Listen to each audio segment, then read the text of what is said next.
Adani group की भाई एक और धमाकेदार न्यूज़ लेके आ गया हूँ। और नुकसान की खबरों के बीच अडानी ग्रुप की नई तैयारी, महाराष्ट्र के लिए बनाया प्लान। तो आपको पता है अडानी जी की भाई काफ़ी सारी कंपनियां हैं, तो अभी देख लेते हैं खबर क्या है। बीते कुछ दिनों से गौतम अडानी जी के साथ ठीक नहीं चल रहा है, ये तो हमें भी पता है। अडानी समूह की अलग अलग कंपनियों के शेयर लुढ़क रहे हैं, तो भाई अडानी जी की दौलत भी कम हो रही है अडानी समूह के लिए। लेकिन अच्छी खबर भी है। क्या अच्छी खबर है उसको देख लेते हैं।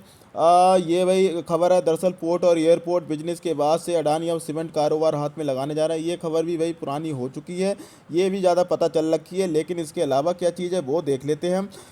खबर जो भाई नई है वो ये है कि सीमेंट प्लांट के लिए शुरुआती निवेश 1,000 करोड़ का होगा। और ये भाई अडानी समूह महाराष्ट्र में 5 MTPA सीमेंट प्लांट स्थापित कर रहा है, ये भी थोड़ी नई खबर है। इसके अलावा अगर आप देखेंगे, अडानी एंटरप्राइजेज लिमिटेड ने अपनी पूर्ण स्वामित्व वाली सहायक company Adani cement industry limited के माध्यम से महाराष्ट्र के तटीय क्षेत्र के पास 100 एकड़ भूमि की पहचान भी कर ली। तो ये भी भाई ताज़ी खबर है। और सीमेंट परियोजना के लिए भाई 25 एकड़ ज़मीन का अधिग्रहण किया जा चुका है पहले ही।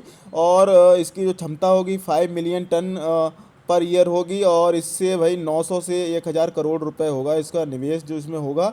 और इसके अलावा अगर देखेंगे तो अडानी समूह के जो गौतम अडानी जी हैं मुखिया, उन्होंने भाई साल 2019 में सीमेंट कारोबार का जिक्र किया था गांधीनगर में वाइब्रेंट गुजरात ग्लोबल समिट के दौरान।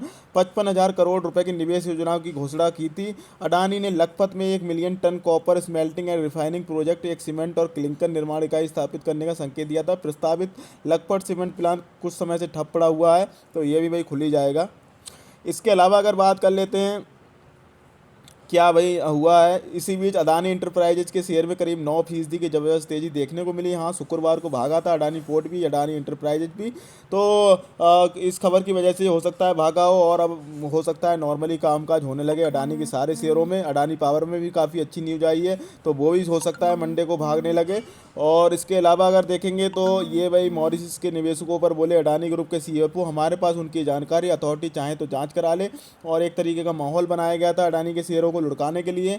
और देख सकते हैं इन्होंने भाई कहा है सीएफओ ने, जोगिंदर सिंह ने, हम निवेशकों को जानते हैं। मीडिया रिपोर्ट में कहा गया था कि एनएसडीएल द्वारा मॉरिशस स्थित Cresta fund, Albula investment fund और एपीएमएस इन्वेस्टमेंट फंड के खातों को फ्रीज कर दिया है। ये पूछे जाने पर क्या अडानी समूह में मॉरिशस के निवेशकों के बारे में जानता, सिंह ने जवाब दिया कि ये अधिकारियों को देखना है। उन्होंने कहा हम इस तथ्य से अवगत हैं कि वे हमारे साथ निवेशक हैं, हम विशेष रूप से जाकर जांच नहीं करते ये, क्योंकि ये केवाईसी नहीं, हम निवेश करने वाले किसी व्यक्ति केवाईसी की जांच करती हैं, ये अलग नियामक संस्था द्वारा किया जाता है। इसके अलावा अगर देखेंगे तो गौतम अडवाणी की अगुवाई वाले समूह ने कहा है कि हमारे पास लिखित स्पष्टीकरण है कि तीनों विदेशी कोषों के खातों को फ्रीज नहीं किया गया है, और ये खबरें भ्रामक हैं। और ये 3 विदेशी कोष समूह की कंपनियों में शीर्ष शेयर धारक हैं। अडानी समूह की कंपनियों के शेयरों में सोमवार को भारी गिरावट आई थी, ये तो भाई पता ही है, गिरावट तो आई थी। जब ये खबर आई थी, इकोनॉमिक्स टाइम्स ने छापी थी कि ये जो 3 खाते हैं वो उनको फ्रीज कर दिया है, जो ये 3 कंपनियां थी मॉरिशस वाली। और इसके अलावा आप देखोगे तो इन्होंने अडानी समूह ने कहा है कि सभी शेयर धारकों के खाते सक्रिय हैं। और भाई एनएसडीएल ने भी समूह को भेजे ईमेल में इन खातों के सक्रिय होने की पुष्टि की है।